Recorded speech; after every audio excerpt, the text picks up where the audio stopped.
오늘 우리에게 주신 하나님 말씀은 시편 말씀입니다. 시편 37편 1절에서 6절 말씀입니다. 시편 37편 1절에서 6절 말씀, 우리 한 목소리로 함께 읽도록 하겠습니다. 시작. 악을 행하는 자들 때문에 불평하지 말며 불의를 행하는 자들을 시기하지 말지어다. 그들은 풀과 같이 속히 배임을 당할 것이며 푸른 채소같이 쇠잔할 것이미로다. 여호와를 의뢰하고 선을 행하라. 땅에 머무는 동안 그의 성실을 먹을거리로 삼을지어다. 또 여호와를 기뻐하라. 그가 내 마음의 소원을 내게 이루어 주시리로다. 내 길을 여호와께 맡기라. 그를 의지하면 그가 이루시고 내 의를 빛같이 나타내시며 내 공의를 정오의 빛같이 하시리로다. 아멘. 우리가 읽고 있는 시편 말씀은 하나님을 사랑하고 그 말씀에 순종하며 살아가고 있는 사람들의, 크리스찬들의 세상 속에서 살아가는 가운데 겪게 되는 어려움들에 대한 이야기들을 하고 있습니다. 세상을 살다 보면, 믿음으로 살아가다 보면, 하나님을 따르는 사람으로 살아가다 보면 경험할 수밖에 없는 현실적인 문제들, 그런 아픔들, 그것들에 대해서 이야기하고 있습니다. 무조건 기도 열심히 해라, 말씀 많이 읽어라, 원수 사랑해라, 그렇게 이야기하지 않습니다. 시편에서 시편을 기록하고 있는 시인들이 본인이 경험하면서 눈물 흘렸던 것들, 마음 아팠던 것들, 그것들을 고백하고 있습니다. 그래서 어쩌면 성경 전체 가운데 우리의 일상의 삶 가운데 가장 가깝게 다가오는 그 책이 시편일 것 같습니다. 시인들의 고백이, 삶 속에서의 그 아픔이, 눈물들이 담겨져 있기 때문에 우리에게 마음으로 다가오게 됩니다. 지금 읽었던 시편 37편도 마찬가지입니다. 우리 37편 1절, 우리 세 번역으로 한번 읽어보겠습니다. 시작. 악한 자들이 잘 된다고 해서 속상해하지 말며 불의한 자들이 잘 산다고 해서 시세화하지 말아라. 첫 구절부터 마음에 와닿지 않습니까? 우리가 힘들어질 때, 마음이 어려워질 때가 바로 이런 순간입니다. 우리는 예수 그리스도를 구주로 영접하고 하나님의 자녀가 됐습니다. 그래서 세상의 모든 것을 다 가진 것 같은데 세상에 살다 보면 예수님과 상관없이 살아가는 사람들이 오히려 나보다 더 잘 되는 것처럼 보이는, 더 정확하게 이야기하면 나보다 더 잘 살고 있는, 잘 되는 모습들을 보게 됩니다. 예수님과 관계없을 뿐만 아니라 다른 사람들에게 나쁘게 하면서도 오히려 더 잘 되는 모습, 성공하는 모습들을 보게 됩니다. 불의한 사람들이 큰 소리 치면서 잘 살고 있는 모습을 보게 됩니다. 그런 모습을 보면서 어떤 마음이 드십니까? 어떤 기분이 드십니까? 아무 관심 없이 그냥 지나가게 됩니까? 특별히 나와 가까운 사람에게 그런 일이 일어난다면 마음이 더 힘들어집니다. 나는 예수 믿으며 살려고, 신앙적으로 살려고, 착하게 살기 위해서 노력하고 있는데 나를 향해서 예수 믿는다고 비난하는 사람이, 빈정대는 사람이 더 잘 살고 더 풍요로운 것 같고 더 편안하게 살아가는 모습을 보게 되면 마음이 무거워집니다. 착하게 살아야 된다, 신앙으로 살아야 된다, 그렇게 아이들에게 이야기하긴 하지만 다른 사람을 속이면서도 자기의 이익을 챙기는 사람들이 잘 되는 모습을 보면 내가 손해보는 느낌이 들기도 하고 시기를 하기도 합니다. 시편 37편은 그런 마음을 가지고 있는 사람들을 위해서 이야기하고 있습니다. 어떻게 하면 그런 세상을 보면서, 그렇게 악한 자들의 성공을 보면서 마음이 상하지 않을까? 제가 2번, 3번 반복해서 본 드라마가 있습니다. 몇 번 설교하는 가운데 말씀드렸지만 슬기로운 의사생활이라고 하는 드라마를 몇 번 반복해서 봤습니다. 그 드라마를 보면서 늘 누구나 하는 고백은 저런 의사 세상에 없어, 의사들은 저런 환자 세상에 없어 라고 이야기하면서 드라마를 봅니다. 마치 어른들 위한 동화인 것처럼. 처음에는 현실성 없다 생각했지만, 저런 사람 없어 라고 생각했지만 한편으로는 저렇게 살아도 괜찮지 않을까, 저런 삶도 가능하지 않을까 라는 생각을 하게 만들어줍니다. 좋은 대사들이 많이 있었는데 제 마음속에 남아있는 굉장히 감명 깊은 대사가 하나 있었습니다. 거기에 나오는 산부인과 의사 양석형 교수가 어려움을 당한 환자에게 남긴 글입니다. 산과 교과서 맨 앞에 나와 있다고 하는 그 인용에 썼던 부분입니다. 때때로 불행한 일이 좋은 사람들에게 생길 수 있다. 때때로 불행한 일이 좋은 사람들에게 생길 수 있다. 우리는 내가 예수 믿고 있으니까 내가 잘 돼야 된다고 생각을 하고, 저 사람은 나쁜 사람이니까 그에게 나쁜 일이 생겨야 된다라고 생각하지만 삶은 그렇지 않다는 것입니다. 좋은 사람에게도 불행한 일이 생기기도 한다. 그러면 어떻게 할 것인가? 그럴 때 어떻게 할 것인가? 무엇을 바라볼 것인가? 오늘 시편은 우리에게 우리의 시선을 어디에 맞추어야 할지, 이런 세상 속에 살아가면서 어떤 것을 바라보고 살아야 할지를 분명하게 보여주고 있습니다. 첫 번째로 우리의 시선을 주님께 맞추라라고 이야기합니다. 우리는 눈에 보이는 사람들에게 시선을 보내게 됩니다. 그리고 눈에 보이는 일들을 주목하게 됩니다. 그래서 자꾸만 조금 전에 읽었던 1절의 고백을 하게 되는 것입니다. 악한 자들이 잘 된다고 속상해하고 불의한 자들이 잘 산다고 시기하는 것입니다. 하지만 시편 기자는 우리의 시선을 주님께 맞추라라고 이야기합니다. 우리 3절부터 5절까지 세 번역으로 같이 읽어보겠습니다. 시작. 주님만 의지하고 선을 행하여라. 이 땅에서 사는 동안 성실히 살아라. 기쁨은 오직 주님에게서 찾아라. 주님께서 내 마음의 소원을 들어주신다. 내 갈 길을 주님께 맡기고 주님만 의지하여라. 주님께서 이루어 주실 것이다. 주님만 의지해라. 주님에게서만 그 기쁨을 찾아라. 네 갈 길을 주님께만 맡겨라. 주님만 의지해라. 한 절 한 절 읽어가면서 계속 반복하고 있는 것은 주님께 맡기고 주님께 의지하고 주님만 바라보고 주님만 찾고, 그래서 조금만 더 참고 주님이 마침내 그들을 구원하여 주실 것이고, 그들이 주님을 피난처로 삼기 때문에 그들을 악한 자에게서 건져 주시기 때문에 주님에게 시선을 맞추라라고 이야기합니다. 악한 자들이 잘 되는 것, 선하게 사는 사람들이 고난을 받게 되는 것, 어려움을 당하게 되는 세상을 바라보면서 우리가 해야 할 것, 우리의 시선을 주님께 맞추는 것입니다. 마치 옆에서 하나님께서 응원하시는 것 같습니다. 다른 데 쳐다보지 말고 여기 쳐다보라고, 여기 지켜보라고. 어린아이들이 걸음마를 처음 시작할 때 아이들의 걸음마에 특징들이 있습니다. 많은 아이들이 자기 발을 쳐다봅니다.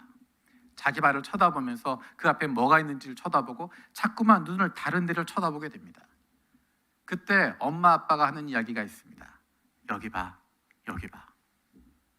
다른 데를 쳐다보는 것이 아니라 엄마 아빠에게 시선을 맞추고 있으면, 내가 가고자 하는 그곳에 시선을 맞추고 있으면 다른 것에 흔들리지 않는다는 것입니다.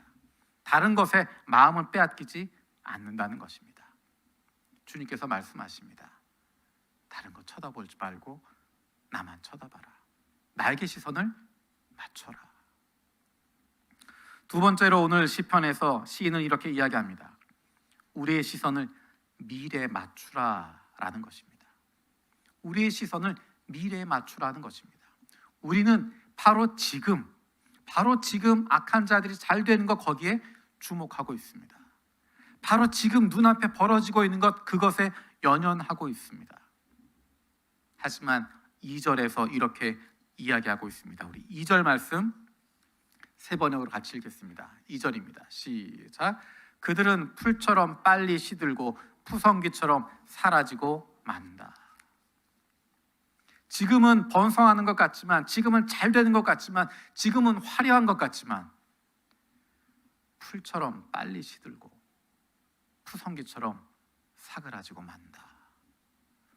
풀들이 많이 있는 것 같지만, 화려한 것 같지만 그거 다 베어버리면 시들어버릴 수밖에 없습니다. 시간이 지나가면, 조금만 지나가면 다 시들어버리는데, 다 사그러져 버리는데 거기에 연연하지 말라는 것입니다.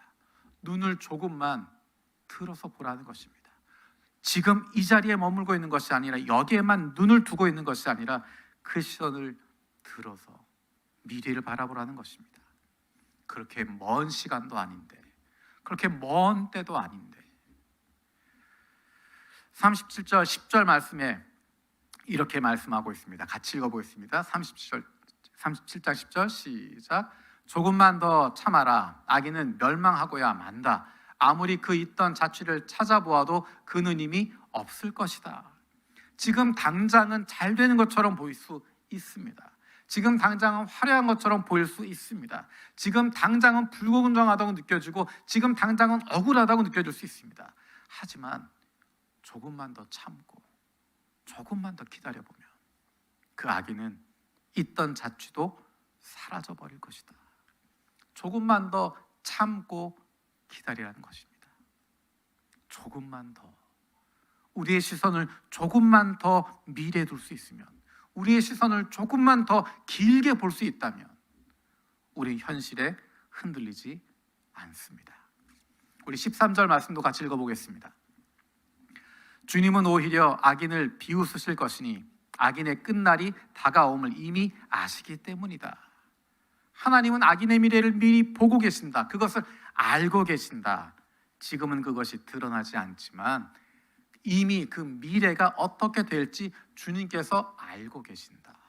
우리는 그것에 대해서 불확실하기 때문에, 그것에 대해서 신뢰하지 않기 때문에, 그것에 대해서 믿지 않기 때문에 조마조마하고 불안불안하고 초조하지만 이미 하나님은 알고 계시기 때문에 그것 때문에 흔들리지 말아도 된다라는 것입니다. 35절에서 36절 말씀도 같이 읽어보겠습니다. 시작.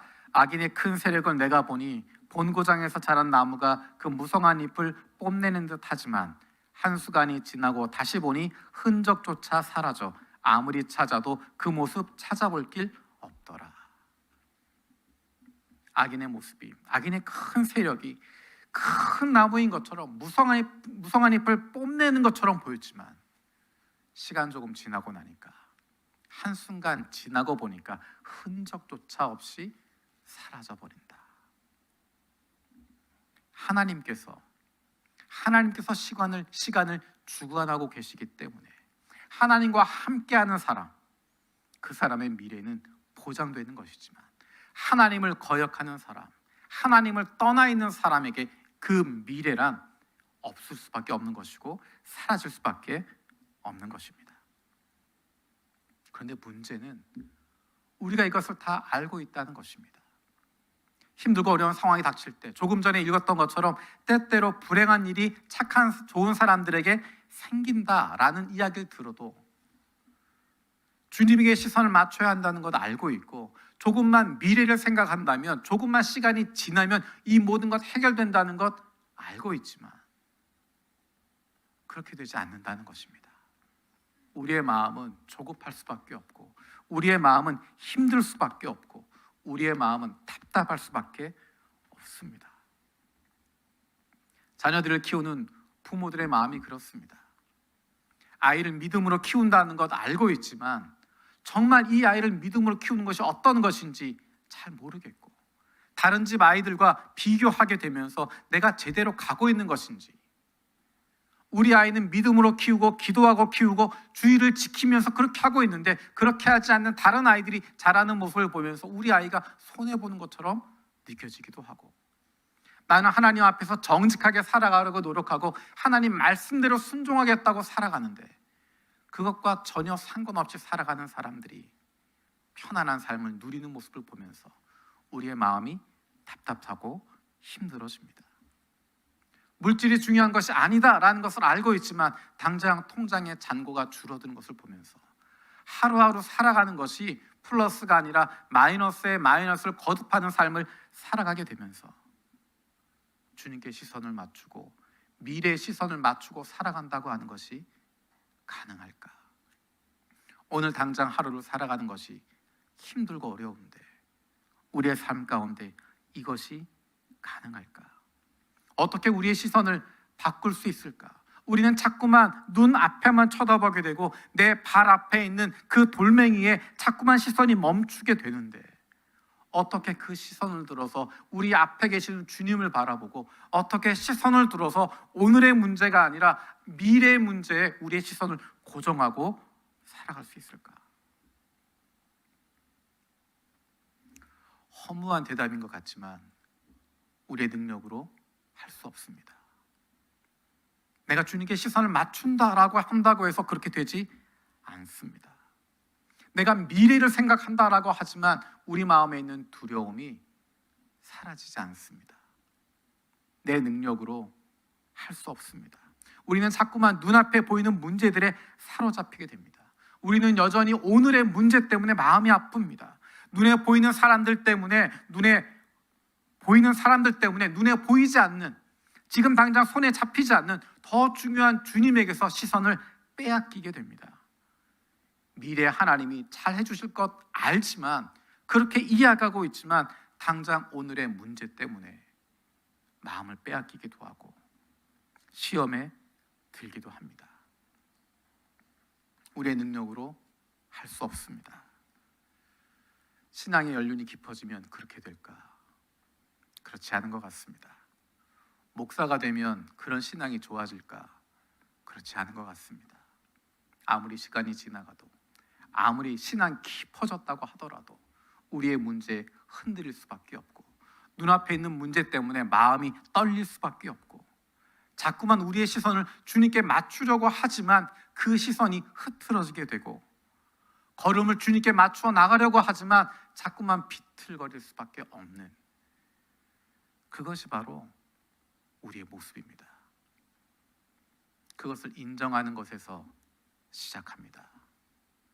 내 시선이 자꾸만 땅을 바라보고 내 시선이 자꾸만 주님에게 맞추었다가도 자꾸만 가까이 있는 사람들에게 흔들리게 되고, 내 눈이 미래를 바라본다고 하지만 당장 내 손을 자꾸만 쳐다보게 되는, 그래서 우리가 걸어가는 그 걸음이 비틀비틀 거리게 되고 때로는 넘어질 것처럼 휘청거리기도 한다고 하는 것,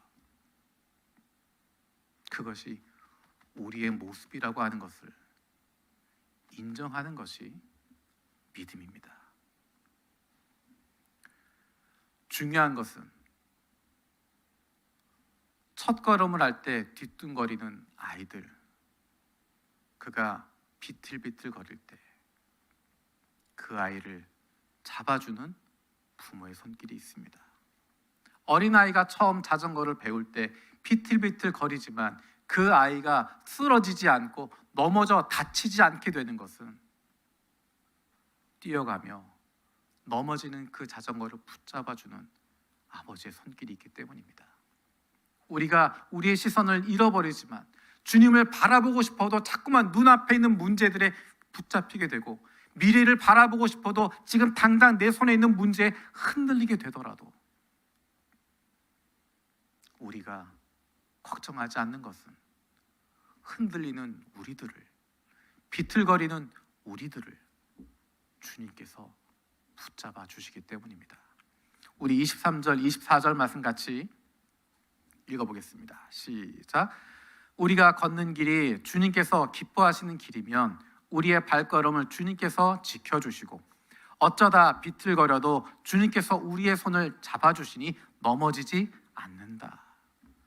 우리는 우리의 인생의 길을 혼자 가지 않습니다. 예수 그리스도를 구주로 영접하는 순간 우리의 삶이 완전히 달라집니다. 알 수 없는 길에 우리를 던져놓으시고 너희가 찾아가라 과제를 맡기시는 것이 아니라 어두운 길을 가는 그 가운데 주님이 우리와 함께 하십니다. 언제나 우리를 붙잡고 계십니다. 그것이 바로 하나님의 자녀가 되는 복입니다.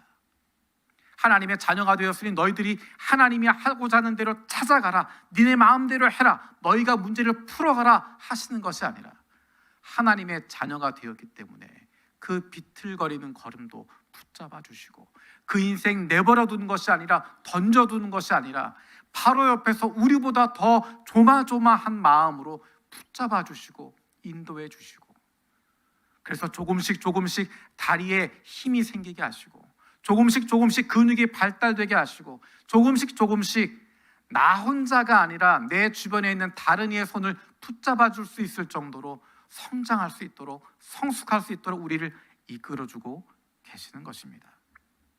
우리의 인생은 하나님께서 붙잡아 주시는 인생입니다. 왜냐하면 우리가 의롭기 때문이 아니라, 우리가 거룩하기 때문이 아니라 우리가 하나님의 자녀들이기 때문입니다. 하나님께서 우리의 왕이 되시기 때문입니다.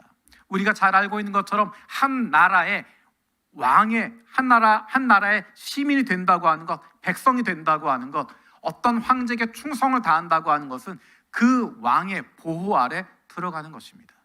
로마 시민이 된다고 하는 것, 로마 황제에게 충성한다고 하는 것은 로마 황제가 그를 책임져 주는 것입니다. 로마 황제의 이름으로, 로마 국가의 이름으로 그를, 왕에게 충성하는 시민을 보호해 주는 것인데, 하나님을 왕으로 모시고 있는 우리들을 우리의 왕 되신 주님께서 책임지고 보호하시는 것입니다.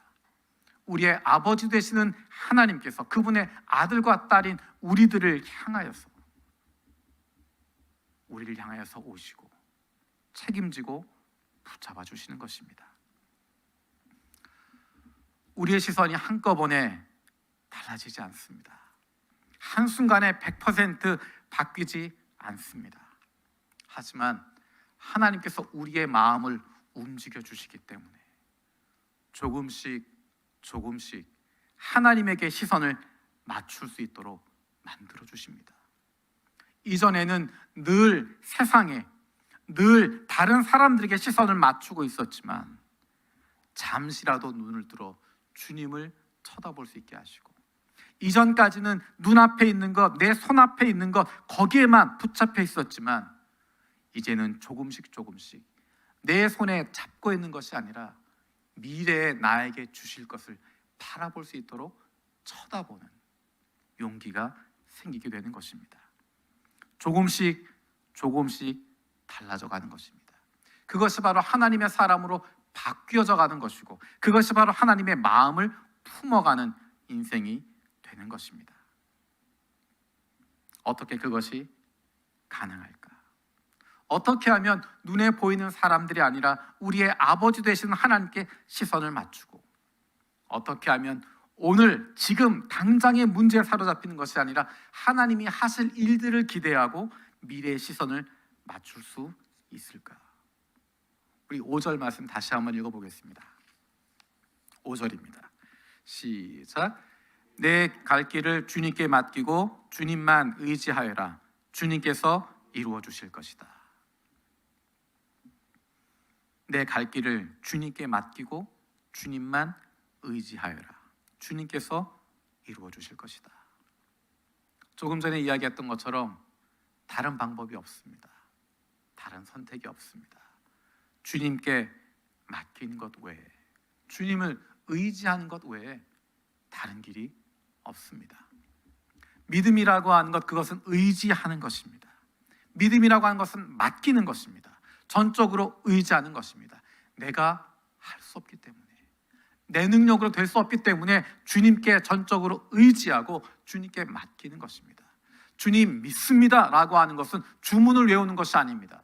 스스로 내가 믿음을 갖고 있다고는 주문을 외우는 것이 아니라, 스스로 최면을 거는 것이 아니라, 주님 믿습니다라는 것은 주님께 맡기겠습니다. 주님이 책임져 주십시오. 주님을 신뢰합니다.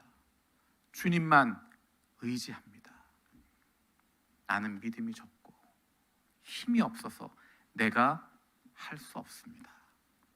주님만 의지합니다 라는 고백입니다. 우리의 인생을 살아가면서 날마다 경험하게 되는 것이 바로 그러한 것입니다. 그 순간마다 주님을 의지하고 그분에게 기대는 것입니다. 조금 전에 이야기했던 것처럼 때로는 우리의 시선에 다른 것들이 들어오기도 하고, 자꾸만 지금 당장의 문제, 내 손안에 있는 문제에 사로잡히기도 하지만, 우리의 아버지 되시고 우리의 왕 되신 하나님께서 우리와 함께 하시고 우리를 세워주실 것 믿고 그분에게 의지하는 것입니다. 하나님을 의지한다고 하는 것은 믿습니다, 믿습니다로 하는 것이 아니라 내 아픈 마음을, 힘든 마음을 우리의 아버지 되신 하나님께 고백하는 것입니다. 이것 때문에 마음이 아픕니다. 힘듭니다. 이러이러한 사람 때문에, 이러이러한 문제 때문에 내가 시샘하게 됩니다. 내 마음이 힘듭니다. 어찌할 바를 모르겠습니다. 어디로 가야 될지 모르겠습니다. 어떻게 결정해야 될지 모르겠습니다. 머리로는 하나님의 뜻이라고 믿고 싶은데 내 현실은 그렇게 되지 않기 때문에 내 마음이 초조하고 힘들고 어렵습니다. 그것을 내가 의지하는 하나님께 고백할 수 있는 것, 그분 앞에 털어놓을 수 있는 것. 왜 이렇습니까? 도와주십시오. 솔직하게 내어놓을 수 있는 것, 그것이 바로 주님을 의지하는 것이고, 그것이 바로 하나님의 백성들이, 하나님의 자녀들이 이 세상에서 살아갈 수 있는 방법이 되는 것입니다. 우리 이 시간 함께 찬양했으면 좋겠습니다.